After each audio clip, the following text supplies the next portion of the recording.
ओम नमः शिवाय विद्यार्थी मित्रों, आज આપણે સામાજિક વિજ્ઞાનમાં પાઠ 2 દિલ્હી સલ્તનતની સ્વાધ્યાય પોથી પૂરીશું। તો પ્રથમ પ્રશ્ન છે વિકલ્પો। એમાંનો પ્રથમ પ્રાચીન કાળથી કયું શહેર ભારતીય રાજનીતિના કેન્દ્રમાં રહ્યું છે? જેનો સાચો જવાબ આવશે સી વિકલ્પ દિલ્હી। બીજો, દિલ્હી સલ્તનતમાં જે વંશોએ સત્તા ભોગવી તેમાં કયા એક વંશનો સમાવેશ થતો નથી? એટલે કે અહીંયા 4 આપ્યા છે, એમાંથી કયા વંશનો સમાવેશ થતો નથી? તો એ વિકલ્પ મુઘલ વંશનો। ભારતમાં દિલ્હી સલ્તનતની સત્તાનો પાયો કોણે નાખ્યો હતો? જેનો સાચો જવાબ સી વિકલ્પ શિહાબુદ્દીન ગોરીએ। પ્રશ્ન 4, દિલ્હી સલ્તનતના ચહેલગાન એટલે કે 4 ગાનની સ્થાપના કોણે કરી હતી? જેનો સાચો જવાબ ડી વિકલ્પ ઇલ્તુત્મિશે। પ્રશ્ન 5, સલ્તનતની રાજધાનીનું સ્થળાંતર લાહોરથી દિલ્હી કોણે કર્યું? જેનો સાચો જવાબ વિકલ્પ સી ઇલ્તુત્મિશે। પ્રશ્ન 6, દિલ્હી સલ્તનતના પ્રથમ મહિલા શાસક કોણ હતા? સાચો જવાબ એ રઝિયા સુલતાન। પ્રશ્ન 7, ગુલામ વંશના શાસન પછી દિલ્હી સલ્તનત પર કયા વંશના શાસનની શરૂઆત થઈ? સાચો જવાબ આવશે ખલજી વંશના। પ્રશ્ન 8, કયા સુલતાનથી ખલજી વંશના શાસનની શરૂઆત થઈ? જેનો સાચો જવાબ છે એ વિકલ્પ જલાલુદ્દીનથી।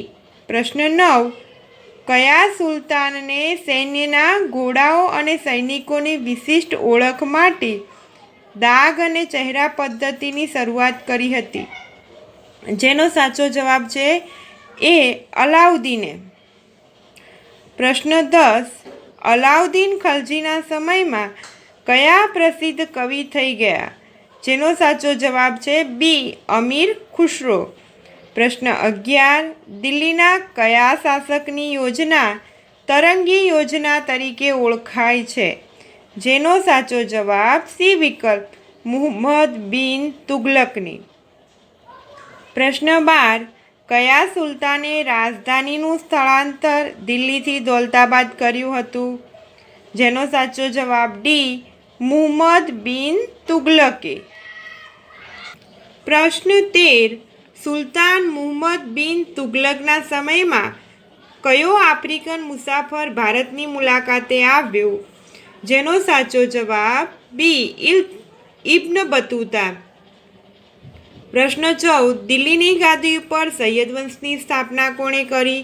જેનો સાચો જવાબ ડી વિકલ્પ ખિઝ્ર ખાએ। 15, દિલ્હીની ગાદી ઉપર લોદી વંશની સ્થાપના કોણે કરી? જેનો સાચો જવાબ એ બહલોલે। પ્રશ્ન 16, પાણીપતનું પ્રથમ યુદ્ધ કઈ સાલમાં થયું હતું? જેનો સાચો જવાબ બી ઈસવીસન 1526માં। પ્રશ્ન 17, દિલ્હીની ગાદી ઉપર મુઘલ શાસનની સ્થાપના કોણે કરી? જેનો સાચો જવાબ ડી બાબરે। સલ્તનત કાળમાં પ્રાંતીય શાસનમાં જિલ્લા અને તાલુકાને અનુક્રમે શું કહેવામાં આવતા? એનો સાચો જવાબ આવે છે એ શીખ અને પરગણા। પ્રશ્ન 19, કુતુબુદ્દીન ઐબકે દિલ્હીમાં કઈ મસ્જિદનું નિર્માણ કર્યું હતું? જેનો સાચો જવાબ એ વિકલ્પ કુવત ઉલ ઇસ્લામનો।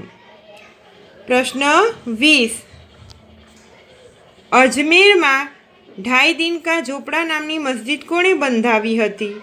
સાચો જવાબ આવશે ડી કુતુબુદ્દીન ઐબકે। 21, ઢાઈ દિન કા ઝોપડા નામની મસ્જિદ કયા શહેરમાં આવેલી છે? તો સાચો જવાબ આવશે બી અજમેરમાં।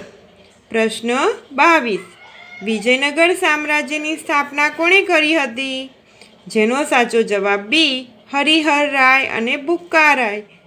પ્રશ્ન 23, વિજયનગર સામ્રાજ્યના સર્વશ્રેષ્ઠ શાસક કોણ હતા? જવાબ આવશે ડી વિકલ્પ કૃષ્ણદેવરાય। પ્રશ્ન 24, સાહિત્ય અને કલાના ઉત્તેજનના કારણે કૃષ્ણદેવરાય કયા નામે ઓળખાયા? જવાબ આવશે એ આંધ્રના ભોજ.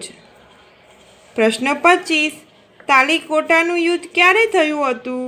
તો એનો સાચો જવાબ ડી 23 જાન્યુઆરી 1565ના રોજ. હવે જોઈએ પ્રશ્ન 2, ખાલી જગ્યા પૂરો. પ્રથમ છે ખાલી જગ્યાએ દિલ્હીમાં સલ્તનતની સત્તાનો પાયો નાખ્યો. જવાબ આવશે શિહાબુદ્દીન ગોરી. બીજી ખાલી જગ્યામાં સુલતાન ઇલ્તુત્મિશે એ જવાબ છે. સલ્તનત સત્તાને સર્વોપરી બનાવવા ચહેલગાનની સ્થાપના કરી હતી. હવે જોઈએ પ્રશ્ન 3, સુલતાન ઇલ્તુત્મિશે રાજધાનીનું સ્થળાંતર ખાલી જગ્યાથી દિલ્હી કર્યું. તો જવાબમાં આવશે લાહોર. પ્રશ્ન 4, સુલતાન ઇલ્તુત્મિશને ગુલામ વંશનો સાચો સ્થાપક માનવામાં આવે છે. 5 નંબરની ખાલી જગ્યા, રઝિયા સુલતાન ભારતમાં દિલ્હીની ગાદીએ આવનાર પ્રથમ મહિલા હતી.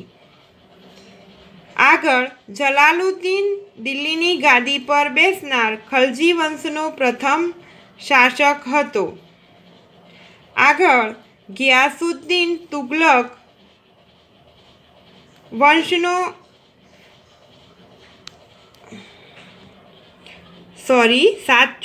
ગિયાસુદ્દીન તુગલક દિલ્હી સલ્તનતના તુગલક વંશનો પ્રથમ શાસક હતો. 8, મુહમ્મદ બિન તુગલક તુગલક વંશનો એક પ્રતિભાશાળી સુલતાન હતો.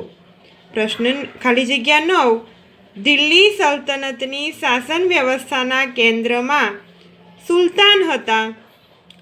10, દિલ્હી સલ્તનતનો અંતિમ શાસક ઇબ્રાહિમ લોદી હતો. 11, કુવત ઉલ ઇસ્લામ નામની મસ્જિદ દિલ્હી શહેરમાં આવેલ છે.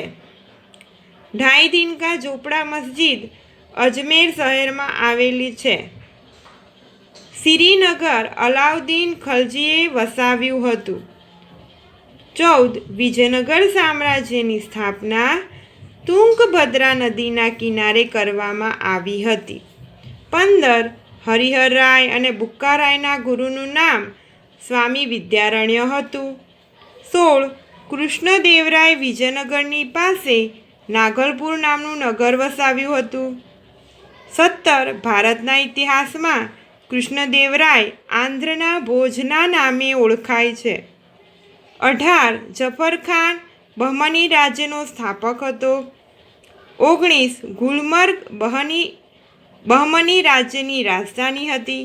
અને હવે જોઈએ પ્રશ્ન 3, વિધાન સાચા છે કે ખોટા. 1, દિલ્હી સલ્તનતના શાસકો મૂળ તુર્ક અને મુઘલ જાતિના હતા. તો વિધાન ખોટું છે.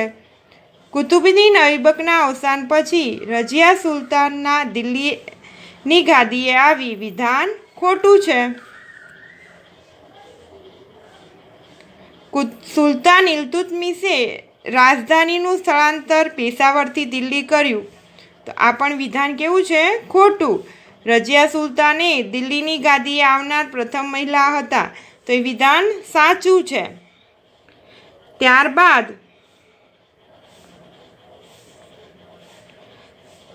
5, સુલતાન ગ્યાસુદ્દીન બલબન પછી નાસિરુદ્દીન દિલ્હીની ગાદીએ આવ્યા. વિધાન ખોટું છે. જલાલુદ્દીન ખલજીથી ખલજી વંશની શરૂઆત થઈ. વિધાન સાચું છે. દિલ્હીની ગાદી પર બહલોલે સૈયદ વંશની સ્થાપના કરી હતી. વિધાન ખોટું છે. બહલોલ લોદી દિલ્હી સલ્તનતનો પ્રથમ તુર્ક શાસક હતો.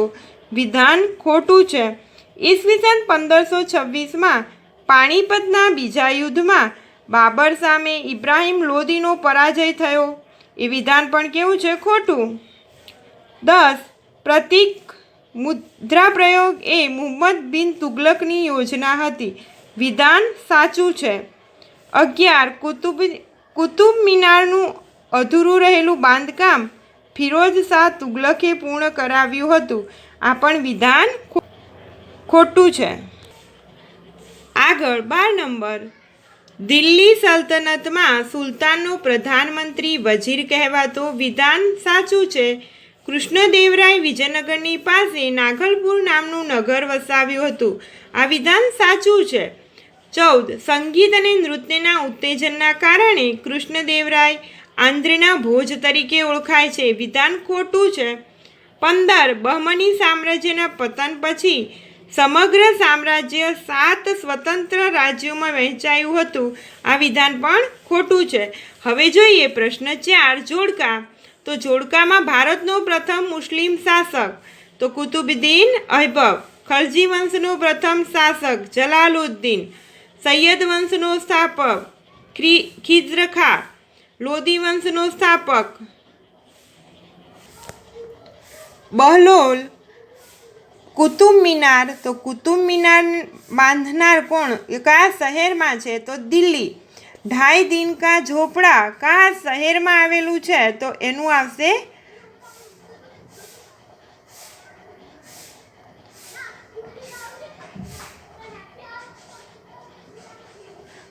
અજમેર.